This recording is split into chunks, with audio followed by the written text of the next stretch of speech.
Hello दोस्तों, स्वागत है आप सभी का हमारे यूट्यूब चैनल एग्जाम एनालिसिस में। मैं आपकी दोस्त आप सभी के लिए एसएससी जीडी 2023 पीवाईक्यू सीरीज लेकर के आई हूँ, जिसमें हम एसएससी जीडी 2023 में सारे शिफ्टों में पूछे गए क्वेश्चनों का डिटेल एक्सप्लेनेशन करेंगे। इसके अलावा हम इस सीरीज में आने वाले टाइम में एग्जाम में पूछे जाने वाले एक्सपेक्टेड क्वेश्चन के बारे में भी देखेंगे कि एग्जाम किस प्रकार का क्वेश्चन पूछ सकता है। अगर आप एसएससी जीडी की तैयारी कर रहे हैं तो यह चीज आपके लिए बेनिफिशियल हो सकता है। तो बिना टाइम वेस्ट किए आइए हम अपनी सीरीज की ओर चलते हैं। यह रहा हमारा पहला क्वेश्चन। जगोई भारतीय शास्त्रीय नृत्य के निम्नलिखित में से किस रूप के प्रमुख शैली है? क्वेश्चन हमारा यह बोल रहा है कि जो जगोई है वह किस क्लासिकल डांस का एक प्रमुख शैली है। तो इसका हमारा सही उत्तर है क्वेश्चन ऑप्शन नंबर 3 मणिपुरी। ये जो मणिपुरी क्लासिकल डांस है इनकी दो प्रमुख शैलियां हैं। एक तो जो हमारा पूछ लिया है वही जागोई और दूसरा हमारा है चोलोम, जिसे हम मणिपुरी क्लासिकल डांस जब डिटेल से करेंगे तो इनके बारे में भी देख लेंगे। तो आइए हम मणिपुरी क्लासिकल डांस को डिटेल से देखें। नेक्स्ट स्लाइड की ओर बढ़ते हैं। सबसे पहले हम देखेंगे मणिपुरी क्लासिकल डांस के बारे में। ये जो हमारा मणिपुरी क्लासिकल डांस है ये किस स्टेट का है? तो ये हमारा मणिपुर राज्य से रिलेटेड है। और ये जो मणिपुरी क्लासिकल डांस है उनके जनक हैं बिपिन सिंह। और ये जो बिपिन सिंह है उनको मणिपुर के राजा ने हिंजाबा का टाइटल दिया था। ये जो मणिपुरी क्लासिकल डांस है यह हिंदू वैष्णव प्रसंगों पर आधारित है, जिसमें राधा और कृष्ण के प्रेम प्रसंग प्रमुख है। ये जो हमारे मणिपुरी क्लासिकल डांस है उसमें राधा और कृष्ण के प्रेम प्रसंग देखने को मिलते हैं। और ये जो हमारा मणिपुरी क्लासिकल डांस है ये अंतर्मुखी और संयमित है, मतलब इसमें जो कलाकार होते हैं वो दर्शकों से आंखें नहीं मिलाते हैं। मणिपुरी क्लासिकल डांस की दो प्रमुख शैलियां होती है, जो कि हमारा क्वेश्चन में उसी से रिलेटेड क्वेश्चन पूछा था। पहला हमारा है मणिपुरी क्लासिकल डांस की जो पहला हमारी शैली है वो है जगोई और दूसरा शैली है वो है चोलो। ये जो जगोई है वो फेमिनिस्ट एस्पेक्ट को दिखाता है और ये जो चोलोम है ये मैस्कुलिन एस्पेक्ट को दर्शाता है। ये जो हमारा मणिपुरी क्लासिकल डांस है वो मणिपुर के मैतेई जनजाति के द्वारा प्रदर्शित किया जाता है। अब हम मणिपुरी क्लासिकल डांस के प्रमुख कलाकारों के बारे में देखेंगे, उनके इंपॉर्टेंट कलाकार आर्टिस्ट के बारे में देखेंगे, या फिर कौन कौन सा आर्टिस्ट है जो मणिपुरी क्लासिकल डांस को परफॉर्म करते हैं। अब हम मणिपुरी क्लासिकल डांस से संबंधित कलाकारों के बारे में देखेंगे, इससे रिलेटेड आर्टिस्ट के बारे में देखेंगे। अधिकतर वनडे एग्जाम में देखा जाता है कि कोई भी क्लासिकल डांस हो उससे अगर कोई क्वेश्चन उठाता है तो ऐसा देखा जाता है कि उसमें से पूछा जाता है कि ये आर्टिस्ट किस क्लासिकल डांस से संबंधित है। इसीलिए हमें सभी क्लासिकल डांस से रिलेटेड इंपॉर्टेंट आर्टिस्ट के बारे में ध्यान रखना जरूरी है। तो हम मणिपुरी क्लासिकल डांस से संबंधित कलाकार के बारे में देखेंगे। सबसे पहले हमारे गुरु विपिन सिंह। और ये जो हमारे गुरु विपिन सिंह है इनको मणिपुरी क्लासिकल डांस का जनक भी बोला जाता है। दूसरे हैं गुरु नीलेश्वर मुखर्जी। तीसरे हमारे हैं राजकुमार सिंहजीत सिंह, इनको पद्मश्री पुरस्कार 1983 में भी मिल चुका है। चौथे हो गए अक्खम लक्ष्मी देवी। नेक्स्ट हो गए झावेरी बहने। झावेरी बहने में 3 झावेरी बहनें हो जाती हैं। पहले हो गई रंजना झावेरी, दूसरा हो गई स्वर्णा झावेरी और तीसरे हो गई नैना झावेरी। नेक्स्ट है सोनारिका, बिंबावती देवी, नल कुमार सिंह, चारू माथुर, कलावती देवी, गोपाल सिंह, गुरु अमली सिंह। और ये जो गुरु अमली सिंह है इनको संगीत नाटक अकादमी पुरस्कार 2018 भी मिल चुका है। अब हम अपने क्वेश्चन की ओर मूव करेंगे। हम मणिपुरी क्लासिकल डांस के बारे में डिटेल से पढ़ चुके हैं, डिटेल एक्सप्लेनेशन देख चुके हैं, इससे कैसे क्वेश्चन बन सकते हैं ये भी हमने देख लिया है। अब हम एक एक करके सारे क्लासिकल ये डांस को देखेंगे। सबसे पहले हम सत्रिय, कथक और उड़ीसी एक एक करके देखेंगे। तो सबसे पहले हम सत्रिय के बारे में देखेंगे। तो आइए हम मूव करते हैं नेक्स्ट स्लाइड की ओर। अब हम देखेंगे सत्रिय क्लासिकल डांस के बारे में। ये जो हमारा सत्रिय क्लासिकल डांस है वह असम का है और सत्रिय क्लासिकल डांस की शुरुआत शंकरदेव ने की थी। और ये जो हमारा सत्रिय क्लासिकल डांस है इसे 2000 में भारत के आधिकारिक शास्त्रीय नृत्य के रूप में मान्यता दी गई है। और ये सत्रिय जो क्लासिकल डांस है ये हमारा सबसे नया क्लासिकल डांस है जिसे शास्त्रीय नृत्य के रूप में मान्यता दी गई है। और सबसे पुराना क्लासिकल डांस हमारा भारत नाट्यम है। भारत नाट्यम है। ये जो हमारा सत्रिय क्लासिकल डांस है उसमें बोरगीत संगीत का प्रयोग किया जाता है। आइए हम क्षेत्रीय क्लासिकल डांस से संबंधित कलाकार के बारे में जान लेते हैं। क्षेत्रीय क्लासिकल डांस के इम्पोर्टेंट आर्टिस्ट ये हैं: श्रीमत शंकरदेव, शारदीय सोकिया, प्रभात शर्मा, सरोडी सोकिया, जतिन गोस्वामी, भूपेन हजारिका, गुरु घनाकांत बोरा, इंदिरा बोरा, मोनिर राम दत्ता। यहाँ पे आप देख सकते हैं कि टाइटल में बोरा बोरा है, इसीलिए अगर कभी भी एग्जामिनर क्लासिकल डांस से क्वेश्चन पूछता है और उसके टाइटल में बोरा हो तो आपको क्षेत्रीय क्लासिकल डांस टिक करना है। अब हम नेक्स्ट स्लाइड की ओर मूव करते हैं। नेक्स्ट है कथक क्लासिकल डांस। अब हम कथक क्लासिकल डांस के बारे में देखेंगे, आखिर कथक कहाँ का क्लासिकल डांस है। तो ये जो हमारा कथक है वह उत्तर प्रदेश का क्लासिकल डांस है, और ये जो कथक है क्लासिकल डांस है, इसमें भगवान कृष्ण की कहानियों को बताया जाता है। और जो वर्तमान में कथक क्लासिकल जो डांस है उसमें मुगल परंपरा से प्रभावित है। और जो हमारे अवध के अंतिम नवाब वाजिद अली शाह थे, उनके टाइम में कथक क्लासिकल डांस का सर्वाधिक उत्थान हुआ था, इसीलिए नवाब वाजिद अली शाह के टाइम को कथक क्लासिकल डांस का स्वर्णयुग कहा जाता है। कथक क्लासिकल डांस के 4 प्रमुख घराने हैं। पहला हो गया लखनऊ घराना, दूसरा जयपुर घराना, तीसरा बनारस घराना और चौथा हमारा हो गया रायगढ़ घराना। इसमें से जो हमारा लखनऊ घराना है उसके संस्थापक हो गए ईश्वरी प्रसाद। ईश्वरी प्रसाद।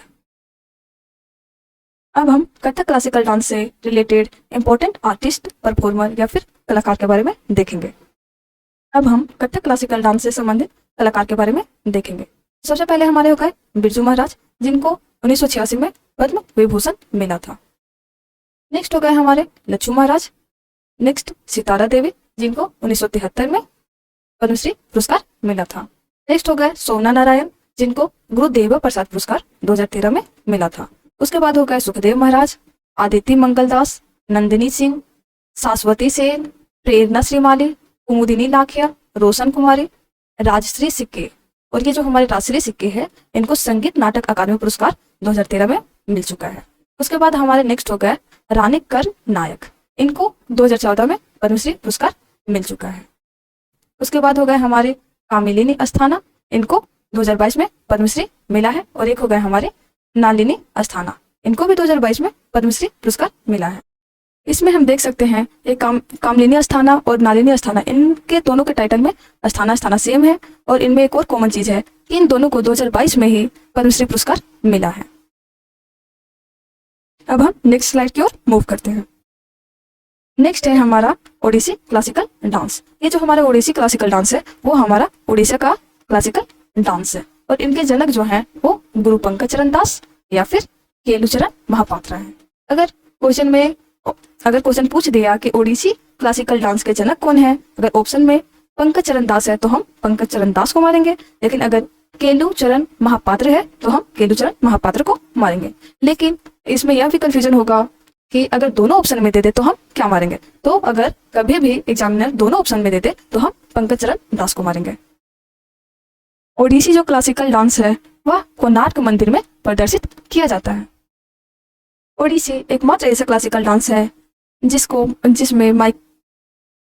ओडिसी एकमात्र ऐसा क्लासिकल डांस है जो माइकल जैक्सन के 1991 के hit single black and white के संगीत वीडियो में मौजूदा एकमात्र भारतीय नृत्य है। अर्थात ये जो माइकल जैक्सन के 1991 में हिट ब्लैक एंड व्हाइट जो संगीत था उसमें हमें ओडिसी क्लासिकल डांस के भी झलक देखने को मिलते हैं। विदेशी मूल की पहली महिला एलियाना चिटारिस्टी है, जिसको ओडिसी क्लासिकल डांस के लिए 2006 में पद्मश्री पुरस्कार से सम्मानित किया गया है। अब हम ओडिसी क्लासिकल डांस से संबंधित आर्टिस्ट या कलाकार के बारे में जानते हैं। ओडिसी क्लासिकल डांस से संबंधित कलाकार, इंपॉर्टेंट कलाकार निम्न है। पहले हमारे हो गए गुरु केलुचरण महापात्र, जिनको 2000 में पद्म भूषण पुरस्कार मिल चुका है। और ये जो हमारे केलुचरण महापात्र हैं इनको ओडिसी क्लासिकल डांस का जनक भी बोला जाता है। दूसरे हमारे हो गए माधवी मुदगल, तीसरे संयुक्ता पनिग्रही, नेक्स्ट कुमकुम मोहांती, जिनको 2005 में पद्मश्री पुरस्कार भी मिल चुका है। उसके बाद हमारी हो गई लक्ष्मी प्रिया मोहपात्रा। उसके बाद शर्मिला विश्वास, जिनको 1998 में सर्वश्रेष्ठ बेस्ट कोरियोग्राफर के लिए उदय शंकर पुरस्कार भी दिया जा चुका है। उसके बाद हमारी हो गई सोनल मानसिंह, जिनको 1992 में पद्म भूषण और 2003 में पद्म विभूषण मिल चुका है। सोनल मानसिंह के बारे में हमें एक और बात ध्यान में रखनी है। ये जो हमारे सोनल मानसिंह है वो ओडिसी के अलावा एक और क्लासिकल डांस करते हैं, वो है भारतनाट्यम। ये जो सोनल मानसिंह है वो ओडिसी और भारतनाट्यम दोनों क्लासिकल डांस परफॉर्म करती है। अब हम अपने क्वेश्चन की ओर मूव करते हैं। हम क्वेश्चन नंबर 1 का डिटेल एक्सप्लेनेशन देख चुके हैं। इसमें हम सबसे पहले मणिपुरी क्लासिकल डांस का डिटेल एक्सप्लेनेशन देखे, उससे किस प्रकार का क्वेश्चन बन सकता है ये भी हमने देख लिया। उसके बाद है शास्त्रीय नृत्य के बारे में देख लिए, कथक के बारे में डिटेल एक्सप्लेनेशन देख लिए और हम ओडिसी के बारे में भी देख चुके हैं। अब हम नेक्स्ट क्वेश्चन की ओर मूव करते हैं। नेक्स्ट क्वेश्चन हमारा ये रहा, जीवाश्म ईंधन के जलने से होने वाले प्रदूषण को कम करने के तरीके की पहचान कीजिए। मतलब इसमें यह बोल रहा है कि जो हमारा जीवाश्म ईंधन फोसिल फ्यूल्स है उसके जलने से जो प्रदूषण होता है उसको हम कैसे कम कर सकते हैं। तो इसका हमारा सही आंसर ऑप्शन नंबर 2 दहन प्रक्रिया की दक्षता में वृद्धि करके होगा, या by increasing the efficiency of combustion process होगा। अब हम देखेंगे कि कंबसन प्रोसेस या दहन प्रक्रिया क्या होता है।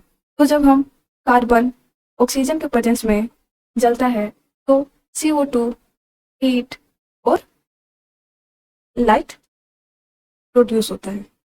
इसी को हम कंबसन प्रोसेस बोलते हैं।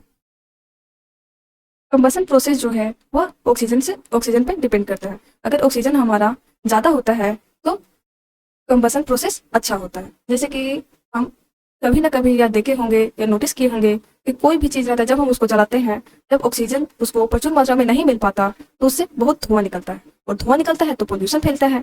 लेकिन जब उसको प्रचुर मात्रा में ऑक्सीजन मिल जाता है तो वह ज़्यादा धुआं नहीं छोड़ता है, जिससे पोल्यूशन ज़्यादा नहीं होता है।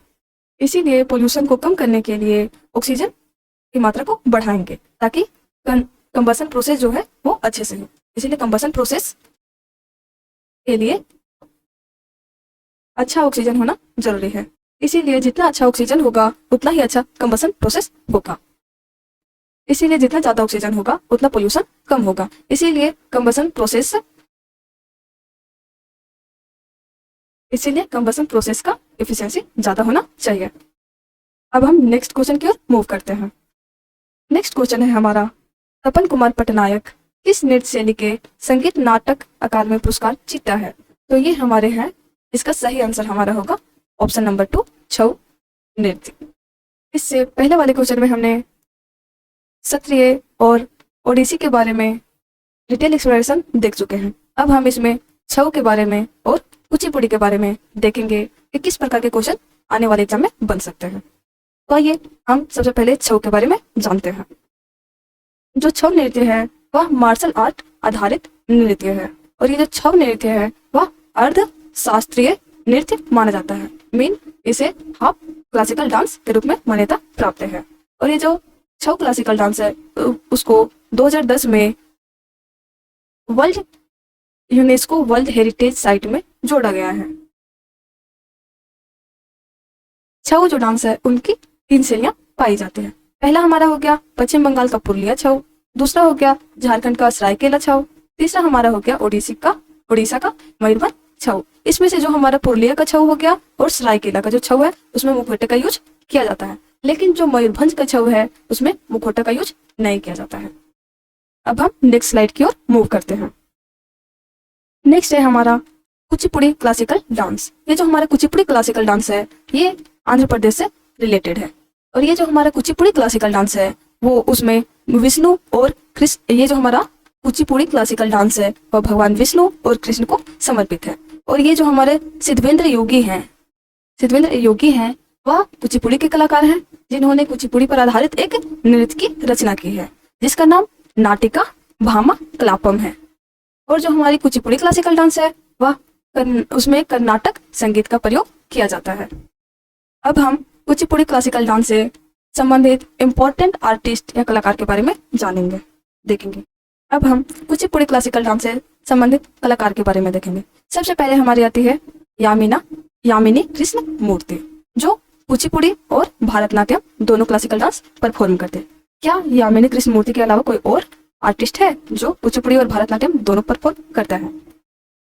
तो वो है हमारी मल्लिका साराभाई। मल्लिका साराभाई जो कुचिपुड़ी और भारतनाट्यम दोनों करते हैं। अब हम देखेंगे यामिनी कृष्णमूर्ति के बारे में। इनको एक उपाधि भी मिला हुआ है, वह क्या है? वह देव स्थानम की अस्थाना नर्तकी की उपाधि है।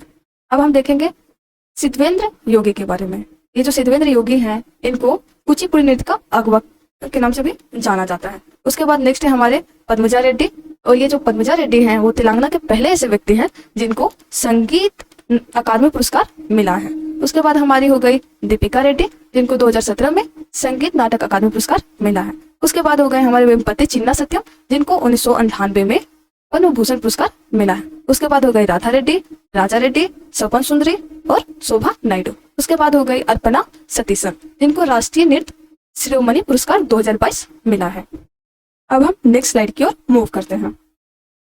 नेक्स्ट क्वेश्चन है हमारा 1998 में डोवर से केलिस तक इंग्लिश चैनल को फतेह करने वाले पहले भारतीय कौन थे, जो 1966 में एक कैलेंडर वर्ष में 5 महाद्वीपों के महासागरों को तैरने वाले एकमात्र व्यक्ति भी थे। क्वेश्चन हमारा ये बोल रहा है 1998 में डोवर से केलिस तक कौन ऐसे पहले भारतीय थे जो डोवर से केलिस तक इंग्लिश चैनल को तैर कर पार करने वाले व्यक्ति बने थे।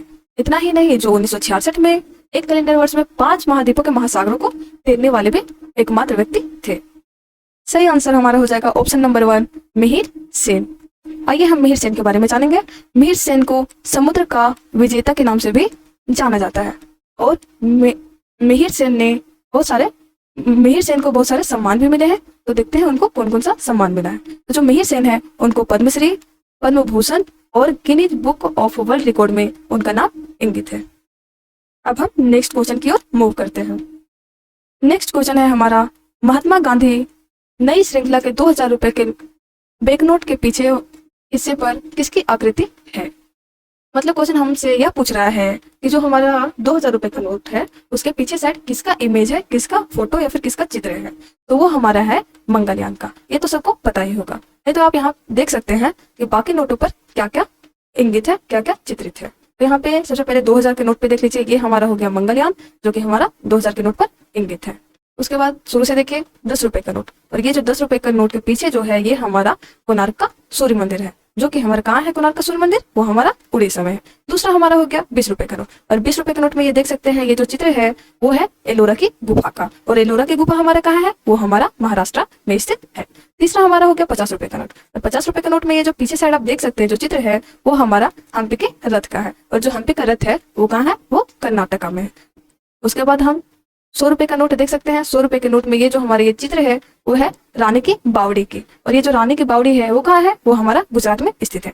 नेक्स्ट हमारा हो गया 200 रुपए का नोट, और ये जो 200 रुपए का नोट है उसके पीछे साइड ये जो हमारा चित्र है अंकित है वो क्या है? सांची का स्तूप, सांची स्तूप। और ये जो हमारा सांची स्तूप है वो कहाँ स्थित है? वो हमारा मध्य प्रदेश में स्थित है। नेक्स्ट हमारा क्या है? 500 रुपए का नोट, और 500 रुपए का नोट में क्या अंकित है? ये सबको पता ही होगा। ये हमारा क्या है? लाल किला, और लाल किला कहाँ है? ये दिल्ली में है। अब हम नेक्स्ट क्वेश्चन की ओर मूव करते हैं। नेक्स्ट क्वेश्चन है हमारा सितंबर 2022 में किसने कोच्चि में भारत के पहले स्वदेशी विमान वाहक पोत INS विक्रांत को शामिल किया था?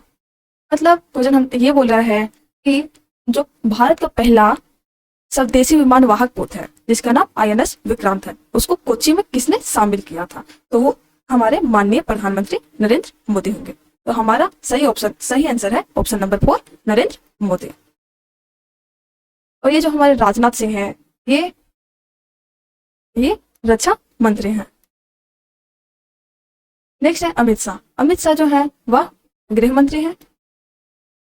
और ये तीसरे हो गए ज्योतिरादित्य सिंधिया, और ये जो ज्योतिरादित्य सिंधिया है वह केंद्रीय इस्पात मंत्री हैं। अब हम नेक्स्ट क्वेश्चन की ओर मूव करते हैं। नेक्स्ट क्वेश्चन है हमारा कौन सी अक्षांश रेखा देश की जलवायु को प्रभावित करते हुए भारत के मध्य से होकर गुजरती है? क्वेश्चन हमसे ये बोल रहा है कि वह कौन सी अक्षांश रेखा है जो भारत के मध्य से होकर के गुजरती है? तो हमारा सही आंसर हो जाएगा ऑप्शन नंबर 3, कर्क रेखा या फिर ट्रॉपिक ऑफ कैंसर। आइए हम यहाँ सारे अक्षांश रेखा के बारे में देख लेंगे इस ग्लोब में। सबसे पहले हमारा हो गया 0 डिग्री लाइन, जिसको हम इक्वेटर लाइन भी बोलते हैं, और इक्वेटर लाइन को भूमध्य रेखा भी बोला जाता है। उसके बाद हो गया हमारा 23.5 डिग्री नॉर्थ, और जो 23.5 डिग्री नॉर्थ में है उसको ट्रॉपिक ऑफ कैंसर यानी कि कर्क रेखा बोला जाता है। उसके बाद हमारा आता है 23.5 डिग्री साउथ साइड, इसको बोला जाता है ट्रॉपिक ऑफ कैप्रिकॉर्न या फिर मकर रेखा। उसके बाद हमारे है 66.5 डिग्री नॉर्थ, इसको बोला जाता है ट्रॉपिक आर्कटिक सर्कल, और जो 66.5 डिग्री साउथ में है उसको बोला जाता है अंटार्कटिक सर्कल। ये जो हमारा यहाँ पे देख सकते हैं अपने प्यारे भारत को, ये हमारा हो गया साउथ एशिया में, और ये हमारे भारत के मध्य से होकर के गुजरता है ट्रॉपिक ऑफ कैंसर, या देख सकते हैं। तो हम ट्रॉपिक ऑफ कैंसर यानी कि कर्क रेखा के बारे में जानेंगे कि यह भारत के कितने स्टेट से होकर के गुजरती है। ये जो हमारा कर्क रेखा है जो भारत के मध्य से होकर के गुजरता है, ये भारत के 8 स्टेट से होकर के गुजरता है। आइए हम उन 8 स्टेट के नाम जान लेते हैं। सबसे पहला हमारा हो जाएगा गुजरात, दूसरा हो जाएगा राजस्थान, तीसरा हो जाएगा मध्य प्रदेश,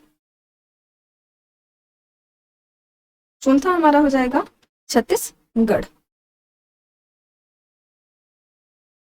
पांचवा हो जाएगा झारखंड, छठा हो जाएगा पश्चिम बंगाल, सातवां हो जाएगा त्रिपुरा, और लास्ट हो जाएगा मिजोरम। तो ये वो 8 स्टेट हैं जिनसे होकर के कर्क रेखा गुजरती है। आइए अब हम नेक्स्ट क्वेश्चन की ओर मूव करते हैं। नेक्स्ट क्वेश्चन है हमारा, निम्नलिखित में से किस मौर्य राजा के शासनकाल में कलिंग युद्ध लड़ा गया था। मतलब क्वेश्चन हमारा ये बोल रहा है कि मौर्य साम्राज्य का वह कौन सा राजा है जिसके टाइम में कलिंग युद्ध हुआ था। तो हमारा सही आंसर हो जाएगा ऑप्शन नंबर 2 अशोक। तो आइए हम इसके बारे में थोड़ा देख लेते हैं। धनानंद की हत्या करके मौर्य साम्राज्य की स्थापना की थी। उसके बाद इसका उत्तराधिकारी बिंदुसार होता है। उसके बाद बिंदुसार का उत्तराधिकारी अशोक होता है, और अशोक ही है वह शासक, मौर्य वंश का वह शासक जिसके टाइम में कलिंग युद्ध हुआ था, कलिंग युद्ध लड़ा गया था। यह उड़ीसा, अभी जो वर्तमान में उड़ीसा है, वही उसका प्राचीन नाम ही कलिंग था, उसका प्राचीन नाम ही कलिंग था। अशोक के टाइम में जब कलिंग युद्ध लड़ा गया था तो उस टाइम बहुत ही ज्यादा नरसंहार हुआ था, जिसके बाद ये जो सम्राट अशोक है इन्होंने बौद्ध धर्म अपना लिया था, बौद्ध धर्म अपना लिया था। उसके बाद ये हमारे जो अशोक हैं उसके बाद इनके उत्तराधिकारी हो जाते हैं हमारे दशरथ, और मौर्य वंश का अंतिम शासक वृहद्रथ थे। आइए अब हम नेक्स्ट क्वेश्चन की ओर मूव करते हैं। नेक्स्ट क्वेश्चन है हमारा, भारत में प्रथम पूर्ण जनगणना कब की गई थी। मतलब कि पूछा गया कि जो ये भारत है हमारा, क्वेश्चन ये बोलता है कि जो भारत है, हमारा देश भारत है, उसमें सबसे पहले कंप्लीट सेंसस, कंप्लीट जनगणना कब हुई थी और कब हुई थी। तो ये कंप्लीट जनगणना हमारा 1982 ईस्वी में हुआ था। तो जनगणना से रिलेटेड आइए हम कुछ थोड़ा टॉपिक डिस्कस कर लेते हैं। अब हम नेक्स्ट स्लाइड की ओर मूव करते हैं। भारत का जो सबसे पहले जनगणना हुआ था वो 1872 में हुआ था, और कौन करवाए थे इसे, लॉर्ड मेयो करवाए थे। पहला जनगणना मतलब ये कंप्लीट जनगणना नहीं था। अगर आपसे पूछेगा कि भारत का पहला कंप्लीट जनगणना कब हुआ था, मतलब कि जो नियमित हुआ था वह 1881 ईस्वी में हुआ था, और इसको कौन करवाए थे, या लॉर्ड रिपन के टाइम में हुआ था। और इसके टाइम में मतलब जब कंप्लीट सेंसस हुआ था, पूर्ण जनगणना हुआ था, तो उस टाइम जनगणना आयुक्त थे हमारे WC प्लोटेन। और स्वतंत्र भारत, अगर आपसे पूछ दिया कि स्वतंत्र भारत के पहले जनगणना कब हुई थी और उनके टाइम में जनगणना आयुक्त कौन थे, तो स्वतंत्र भारत के पहले जनगणना 1951 में हुआ था, और उस टाइम जनगणना आयुक्त श्री MWM एड्स व RA गोपाल स्वामी थे। अब हम नेक्स्ट क्वेश्चन की ओर मूव करते हैं। नेक्स्ट क्वेश्चन है हमारा, अगस्त 2022 में उत्तराखंड के राज्य ब्रांड एम्बेसडर, उत्तराखंड के राज्य ब्रांड एम्बेसडर के रूप में किसे नियुक्त किया गया है। तो ये है हमारे, तो हमारा सही आंसर हो जाएगा ऑप्शन नंबर 2 ऋषभ पंत। आज की सीरीज का ये लास्ट क्वेश्चन था। हमारा सीरीज आज यही समाप्त होता है। अगर आप हमारी पूरी वीडियो देखे हैं तो लाइक करें और चैनल को सब्सक्राइब करें, और कमेंट में अपना फीडबैक